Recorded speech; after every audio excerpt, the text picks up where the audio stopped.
coach, counselor, and strategist. And each week, we dive into the conversations, strategies, and stories that help women confidently create the life they've always dreamed of. So grab your favorite bevy, settle in, and let's get started on transforming your relationship with money. This is Catalyst Conversations, igniting change in women's wealth. Let's spark the conversation. Hey everyone, welcome to this episode of Catalyst Conversations. I'm so happy to be your host, and I am beyond thrilled to have this guest with me. I think we just were talking before we hit record, and we're both fangirls of each other, so we kind of have to connect. Welcome, please, to our Catalyst Conversation table, Miss Tammy Watson. Hey, Tammy. Thank you very much, Adriana. It is an absolute honor to be sitting here in the studio with you, virtually, of course. Of course. You know what? Anytime I can have great conversations with wonderful humans, especially humans that allow me to think, oh, that's interesting. I am tickled beyond words, and it kind of makes my day. So I'm really thrilled that you're here and to share so much of what you do. I can say there's so much alignment, but before we dive into all that, I'm getting ahead of myself. So let me just calm down. Before we get into all that, we usually start our episodes with, that saying or that motto, something that you've heard that just resonated with you.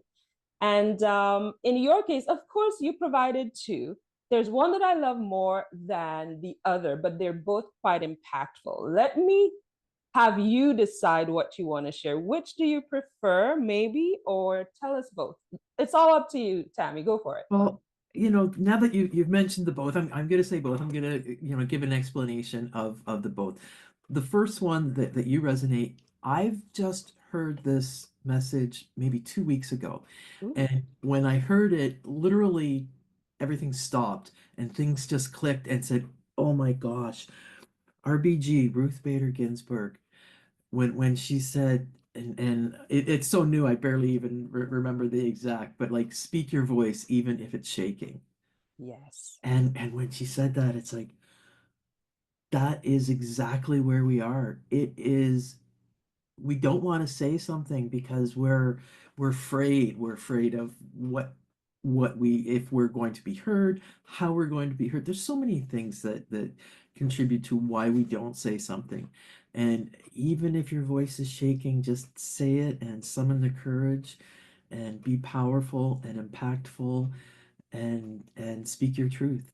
Yeah, speak your mind, even if your voice shakes.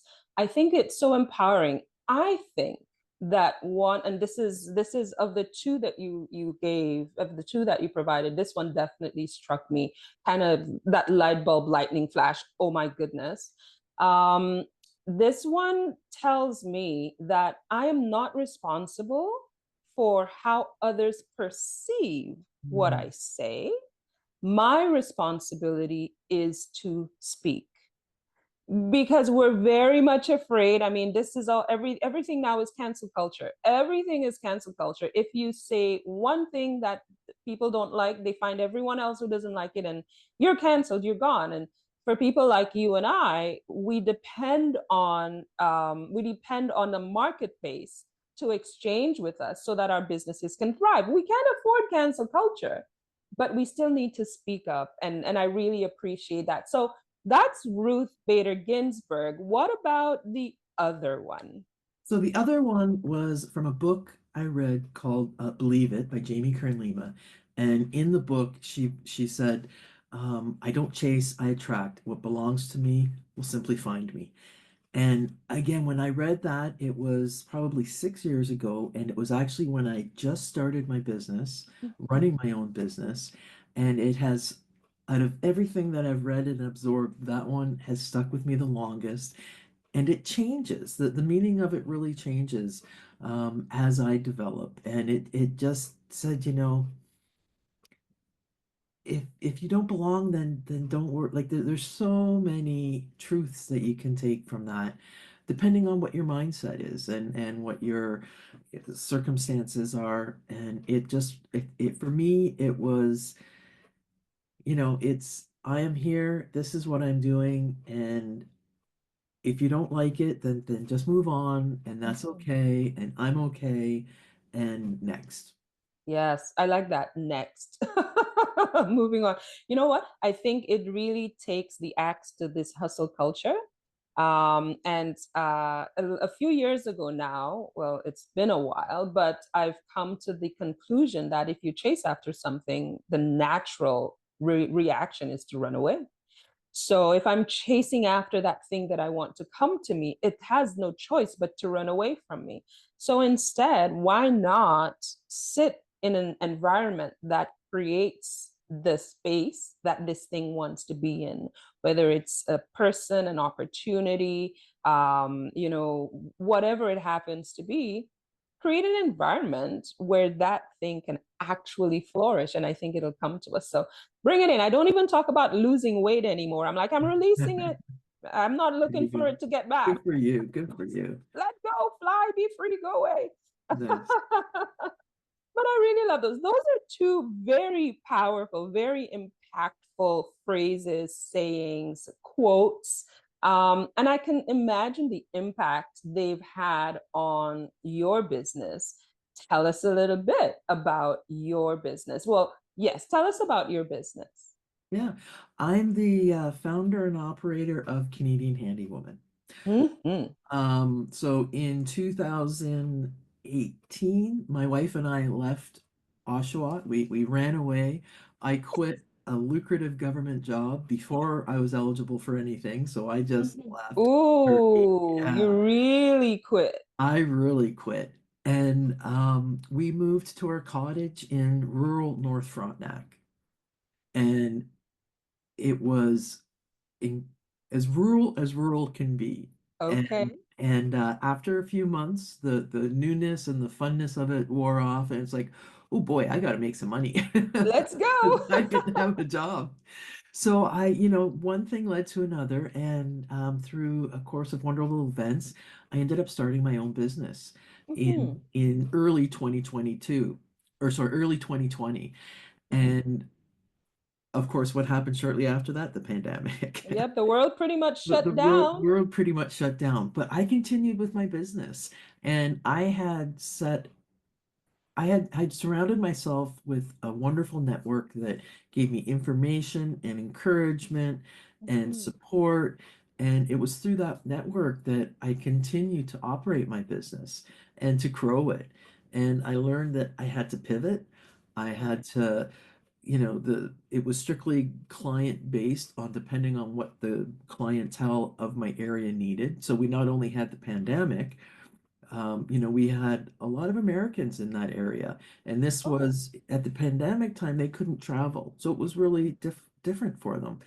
And then shortly after that, we had the derecho. We had a storm come through. So North Frontenac is really close to Bon Echo and mhm. that whole area. And the derecho in our area was life altering.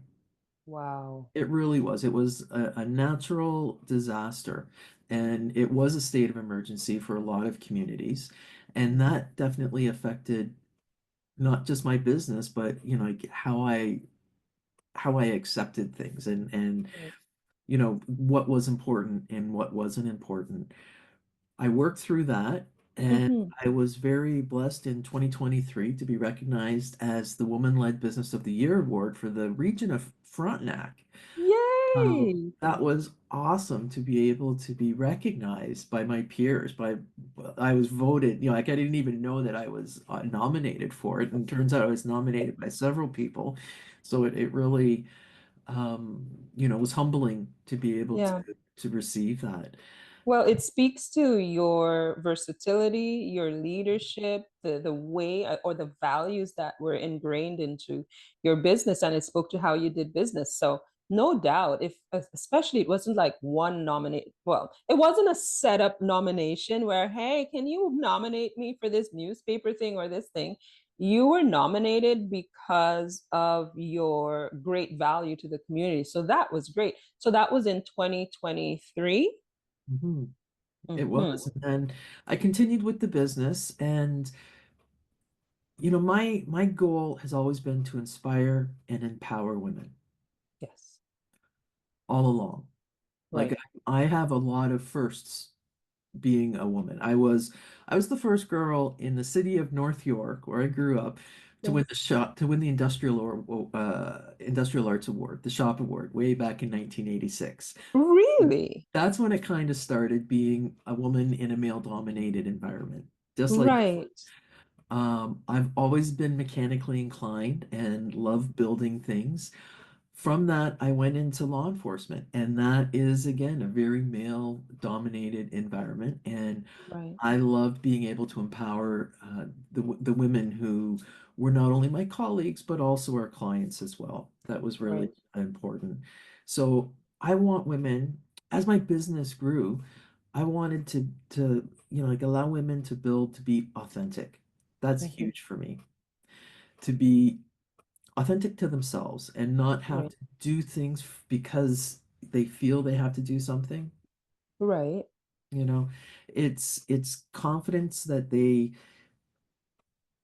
have enough information and enough knowledge and enough power to be able to undertake what they want to do, or to Right. know that, you know what, no, this is outside of my scope of service.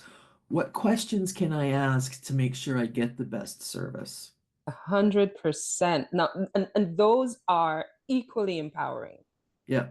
And that right? the third part of mine is self-reliance. And with those two components, you will be self-reliant. Yeah.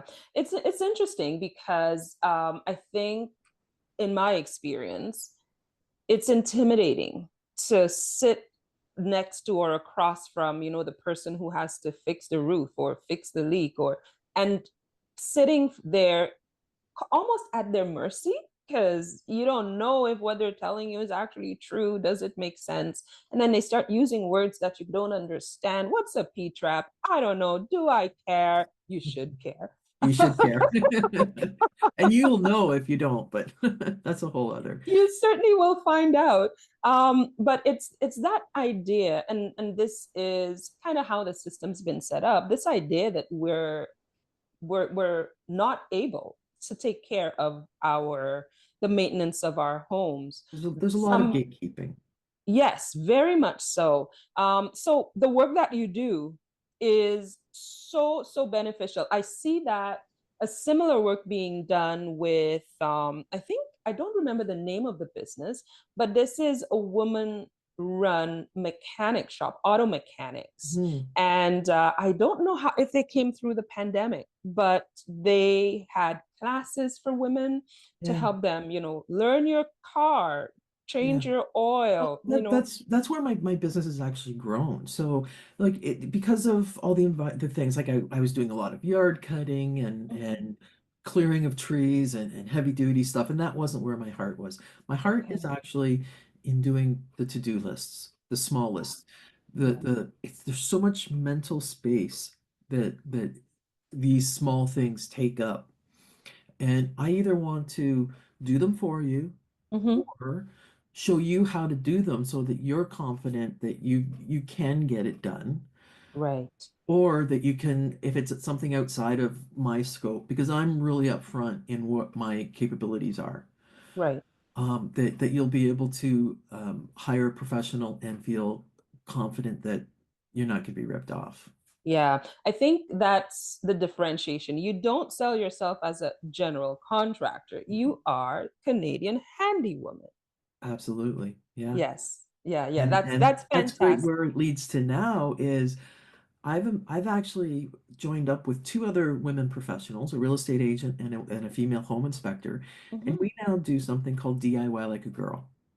Oh, And in Kingston right now, we have held two, and we're talking about a third, live workshops where each of us provide information. So I go over the 12 tools that you'll need, that any homeowner would need.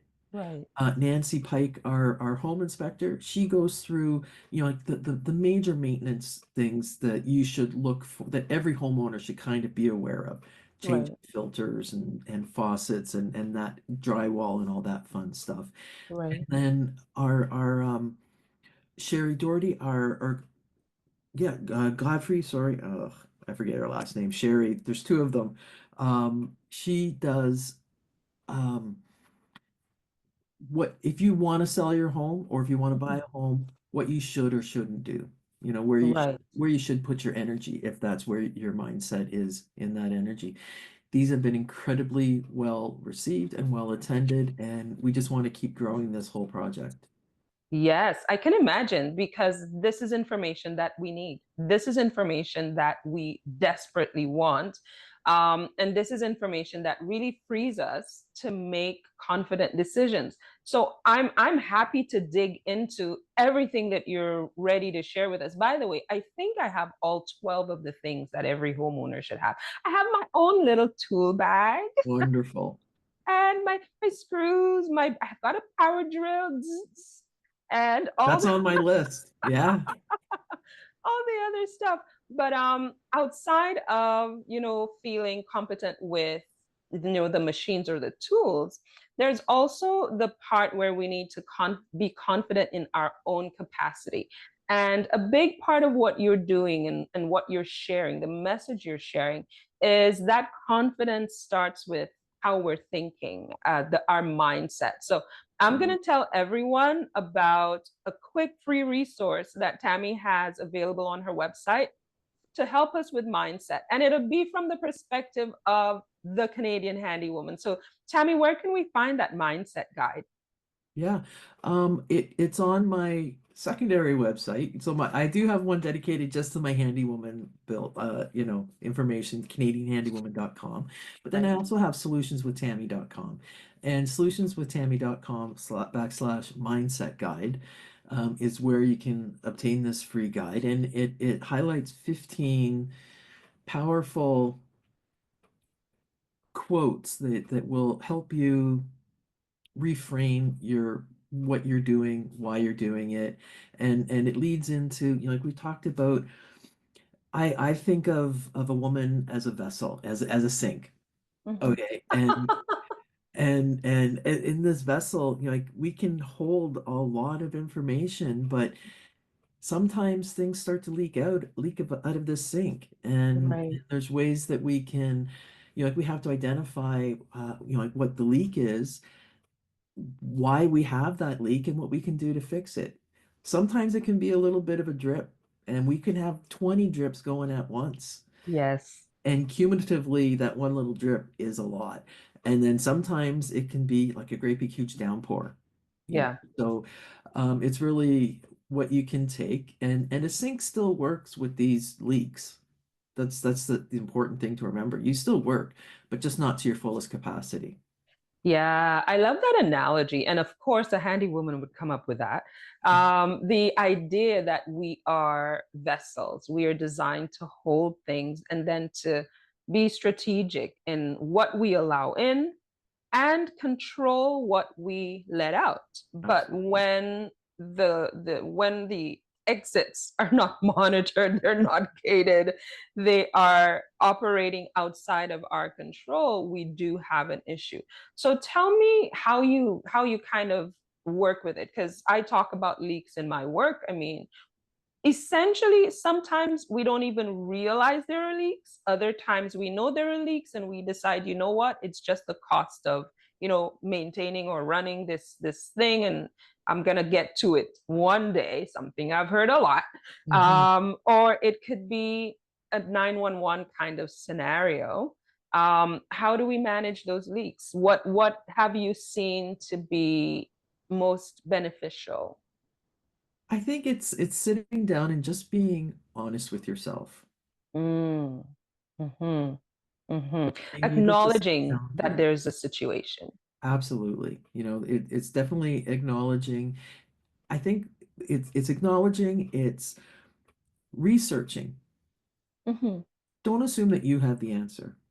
Right. It could seem like, oh, I know that. Well, no, you don't. You don't know until you know. Yes. And it's always good to fact check, to double down and make sure that you have the newest. I was just talking with someone about drywall plugs, Oh, right? So 7 years ago, we had two choices. We had the yellow one or the blue one, Right. right? Well, now there are 15 other types of wall plugs out there. No way. And they're so much easier to use. But if you don't know, then you don't know. Yeah. And it's something as simple like technology is always changing, information's always changing. And that's the same with us. We're never the same person after every conversation, right?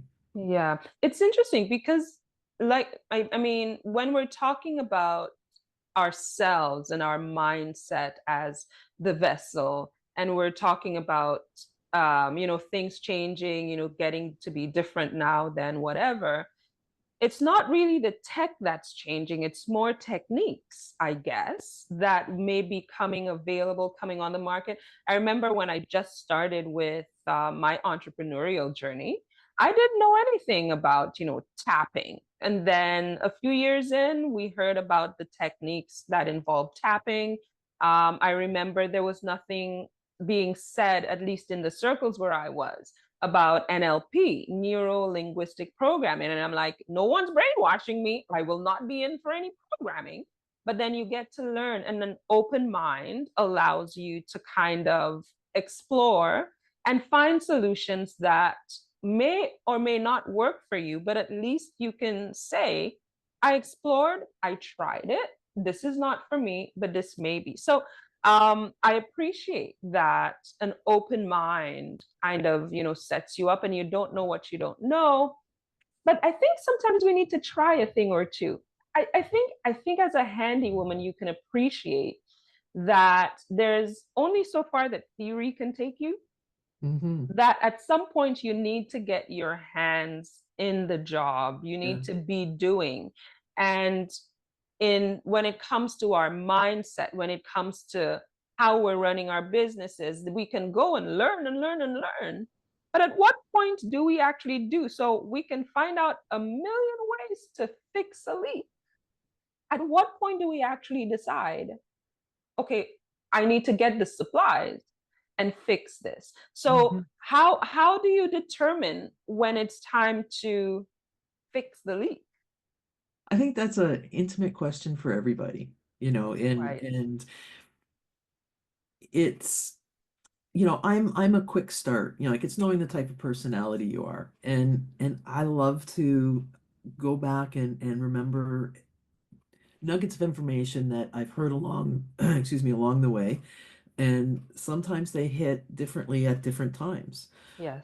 Um, if you can go as soon as you need it, or you Mm-hmm. can wait until it's a big emergency. It's what your comfort level is.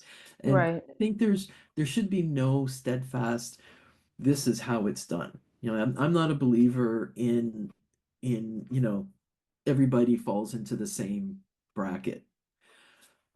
It really it's your comfort level in what you can look at. Right. And like if you've got, so let's say we've got a small hole in your drywall. Someone can walk by that and it won't bother them at all.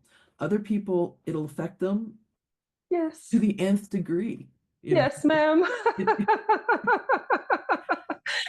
I'm giggling here. Okay, so I'm giggling because my husband's a contractor, and my house is the last one to get its issues resolved. So that's why I'm giggling. If you're watching me giggle, I'm like, what's so funny? That's why. All kinds of backstories are playing in my head as Tammy is saying this. But I want to dig into the analogy of the sink, Tammy. So let's kind of dive into this. We're thinking that, the sink will still work even if it has a leak. So we're talking optimization, we're talking efficiency, we're talking about being the best we can be. And that requires us to deal with the leaks. But one of the things you shared was, you don't only have to fix the leak, you also have to be mindful of what's filling the sink. Tell me more. absolutely. Yeah, absolutely. You have to be mindful. There's two things that we need. One is our tribe. Mm-hmm. We need our community. Right. Like it really does take a village in all regards. So if you don't Yeah. have your support to call and say, "Oh, my husband's not doing this, what can I do? Or to say, hey, how can I do it? There's a lot of different questions, and it's being encouraged enough to ask the different questions and have the people to ask those questions too, right? Right, right. I think the number one thing that we all need is courage. It just takes Oh, 5 seconds to say, like the whole Mel Robbins 5 4 3 2 1. I'm gonna do it go. and do it. Yeah. Stop thinking about it. Five, four, three, two, one, action. Yeah. Yeah, definitely. What have you found in your experience fills the sink that we should be concerned about? What are the things that maybe consciously or even unconsciously are filling our sinks that maybe may even be contributing to some of the leaks we have, or are filling us with the undesirable elements? Mhm. What have you seen? Listening to what other people have to say about you. Oh my gosh, Tammy, Lord have mercy. I wish I've always been a bit brash like that. Like I don't care, whatever.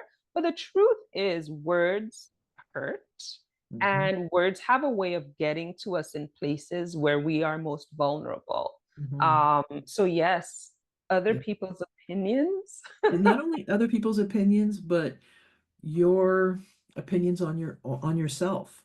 Mhm. So I had one client, oh, probably 3 years ago.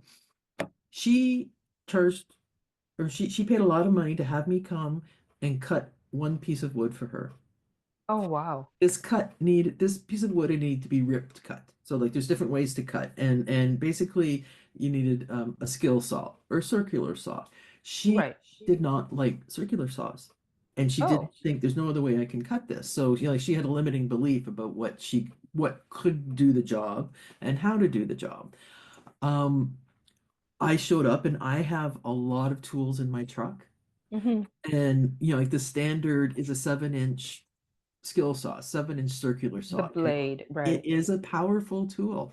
Yes. Well, I also have a 5 1/4 inch, just a little smaller, you know. And I said, well, why don't we try? We know we don't like the big one. Why don't we try Right. the little one here? And I gave her the space to use it in a safe space. Right. And she's like, nope, I don't like that one either. Oh, She doesn't like the circular saw. Okay, great. You know what? I've got this jigsaw. Let's try this jigsaw. It works differently. It goes up and down instead of around, that's but it right. does the same thing. And guess what? The light bulb instantly went off when she was able Really? to use the saw and cut through the wood. She's like, I can do this now. Wow. So she literally, it wasn't so much the task that was daunting, it was finding the right instrument for Exactly. her to It's use the it. tool. Yeah, having a large tool bag.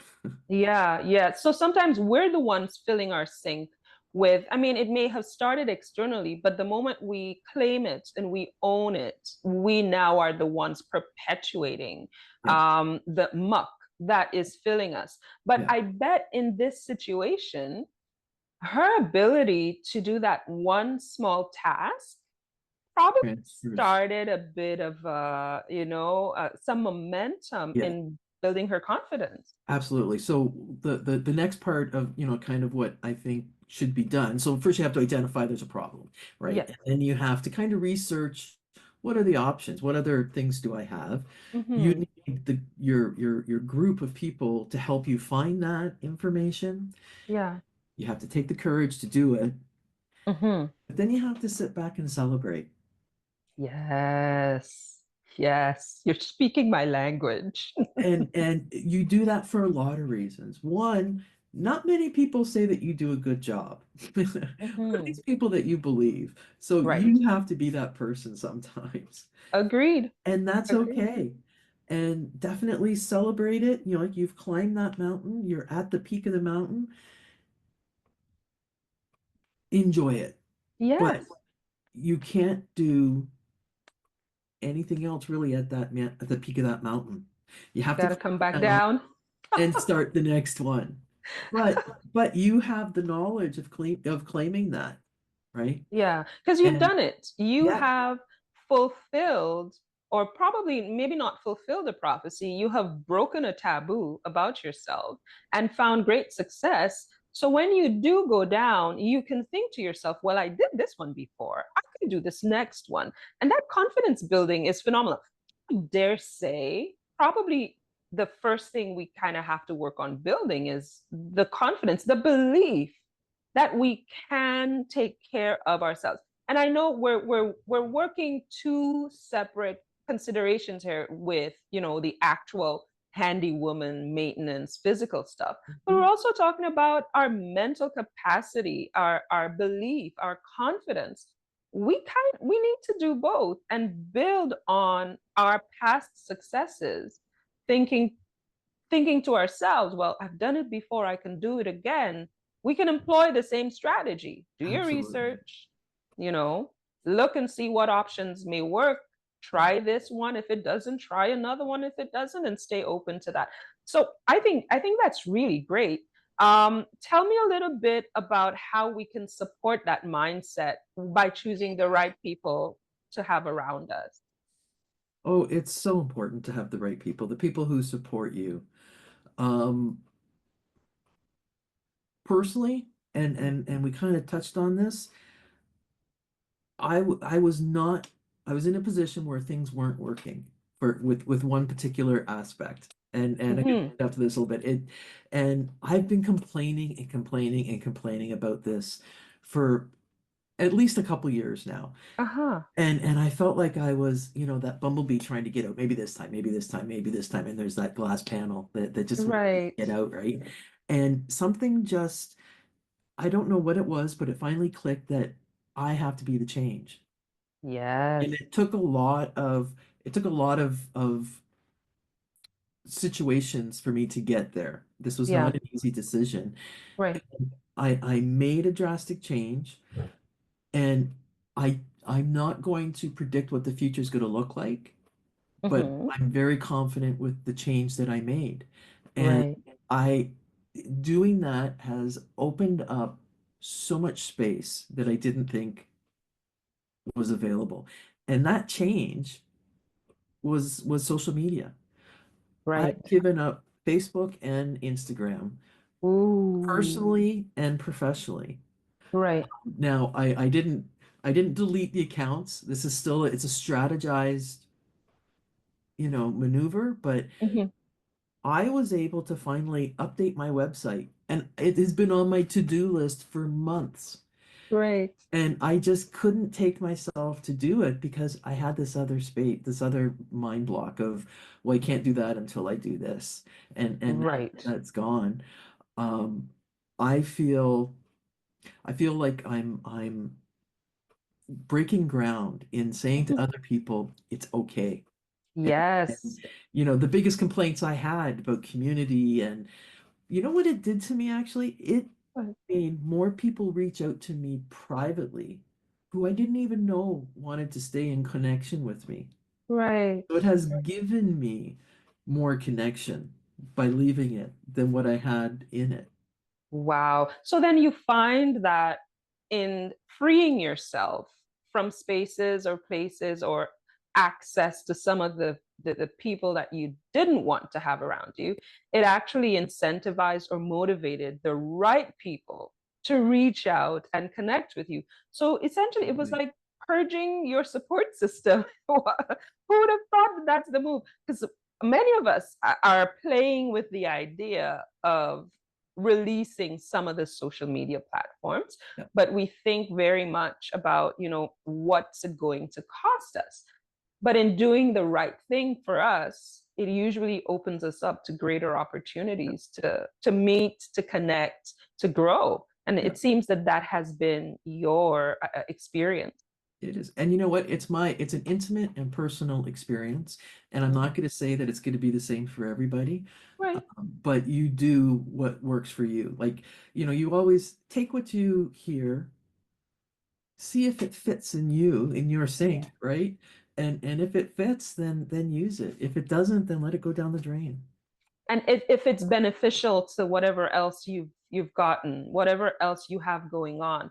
Mhm. One of the things I used to do a series of workshops around the idea of home ownership.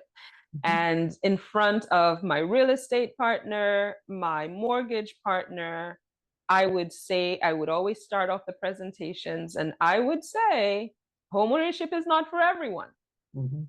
It might not be for you. It might not be for now. It might not be ever. It's not for everyone. And I think that's the first thing we need to identify. What is us? Like, what is beneficial to us, to how we want to experience life? What do we want to achieve? Not everyone wants to be tied down to one space. I'm an immigrant. I left everything 20 plus years ago and I came to this country. I left a well established support system and had to kind of recreate it in this place. So there are many things that may be great for setting down roots and other things that may work better for us that may need to get up and move. Kind of like you used to be in North Frontenac. Right Yeah, now, just you're no longer there. very, very recently. And, like talking about real estate, we had an offer to close in 30 days. Wow. Yeah, and we did not have something to buy.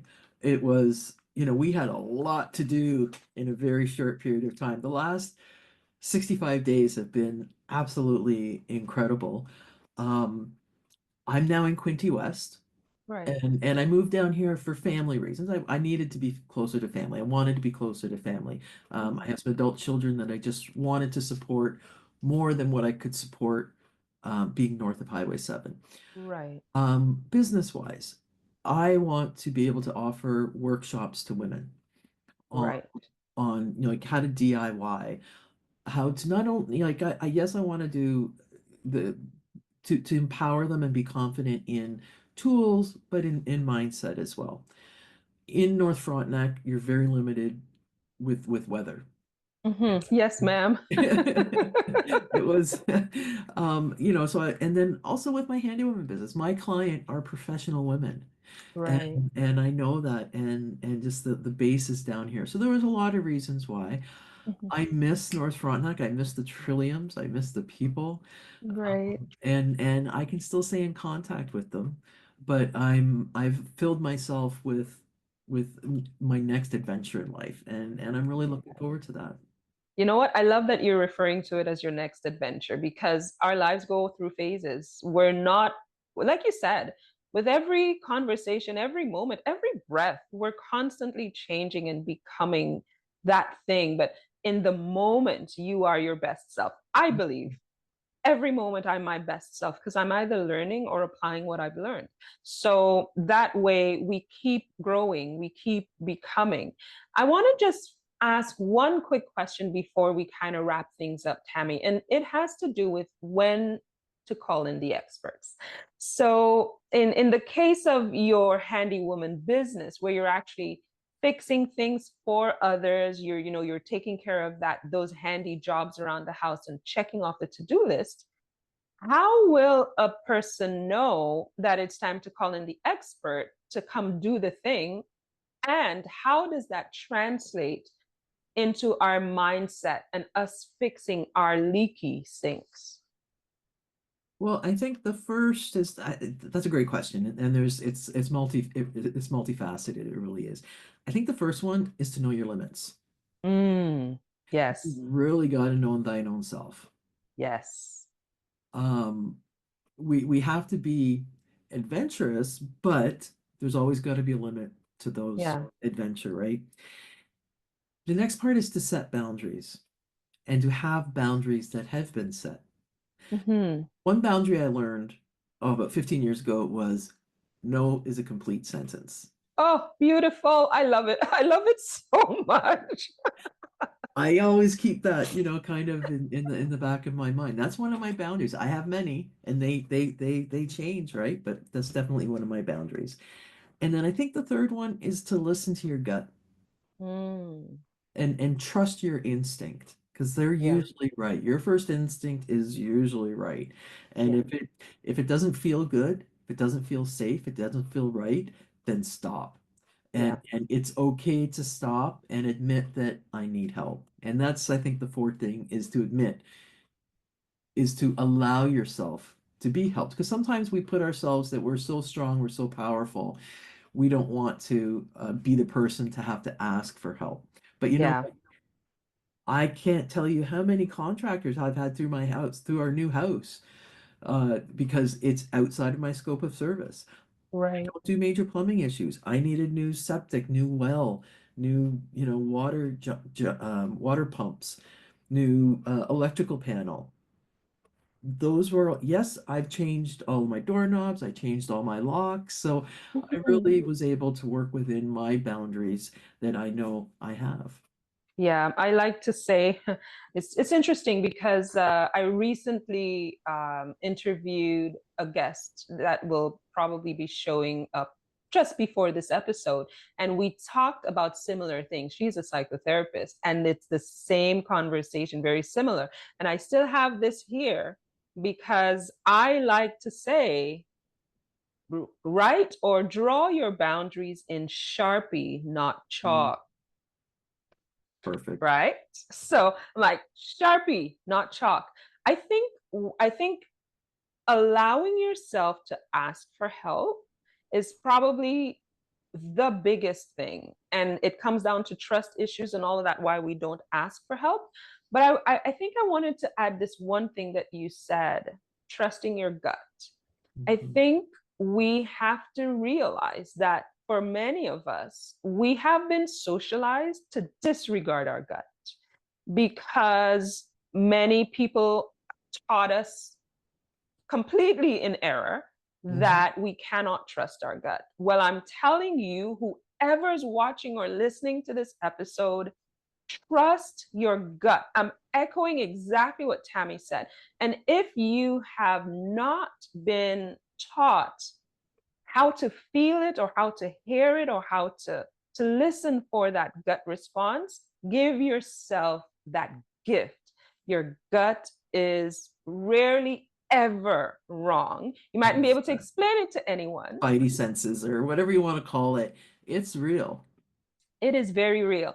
And it applies whether it's to that sound you're hearing in the attic and you're like, what is that? Something's up, whatever.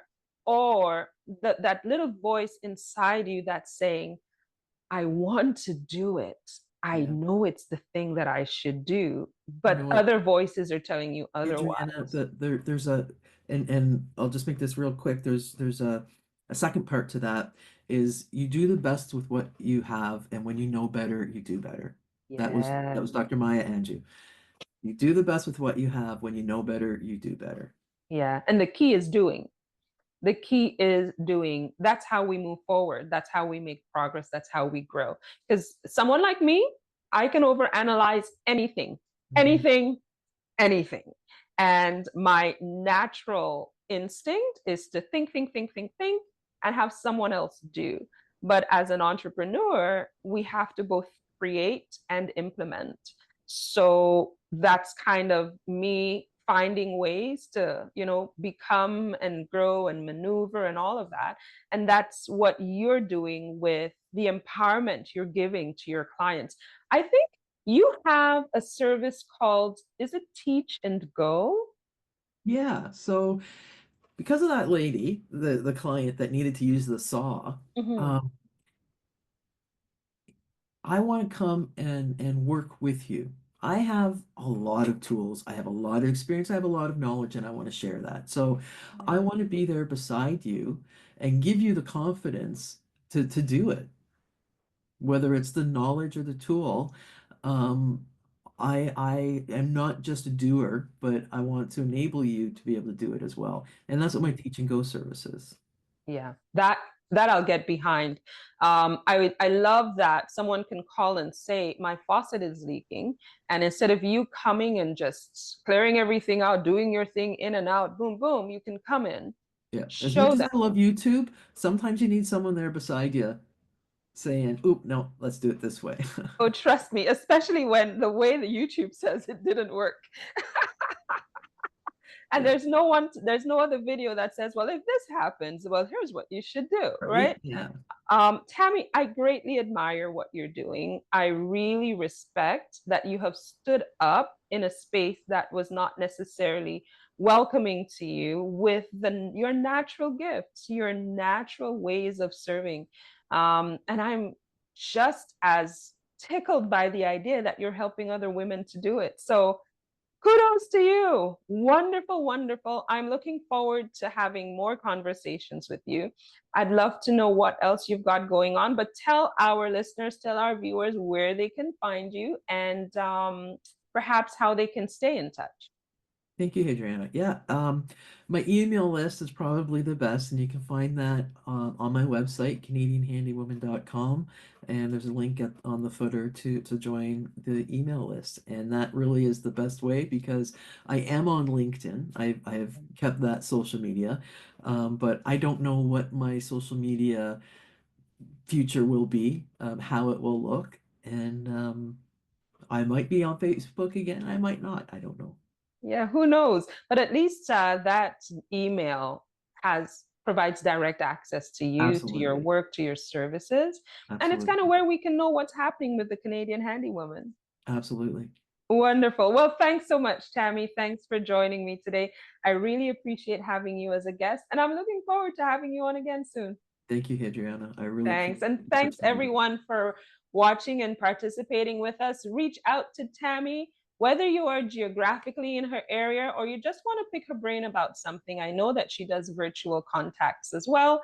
And ensure that you find ways to fix those leaks, choose what to drain and choose what to keep. Wonderful having you. See you next time. Bye. Thank you for joining me today on Catalyst Conversations. I hope this episode sparked something powerful to help on your journey to building wealth confidently and unapologetically. If you loved today's conversation, be sure to subscribe so you never miss an episode.